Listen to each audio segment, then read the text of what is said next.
per quanto riguarda l'ospedale di Rovigo viene confermato il suo ruolo hub e viene ripristinata l'apicalità di neuroradiologia. Le nuove schede ospedaliere, nella versione ultima approvata dalla Regione, soddisfano i vertici dell'ULSS 5 Polesana, che esce dal programma che ridisegna la sanità veneta con 650 posti letto e 40 primari. Rovigo rimane dunque hub con 374 posti letto invece dei 360 della prima ipotesi. Per quanto riguarda Trecenta, rimane la terapia intensiva con 4 posti letto e viene confermato l'indirizzo medico riabilitativo ed il centro di procreazione assistita.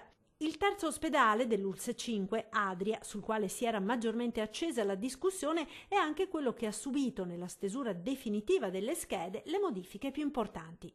Viene ripristinata la classificazione di ospedale SPOC, aspetto che era stato sottolineato anche dai sindaci. Viene ripristinata l'apicalità di chirurgia generale e di urologia che erano state in prima istanza tolte, ma soprattutto nell'area chirurgica i posti letto vengono mantenuti ad degenza ordinaria.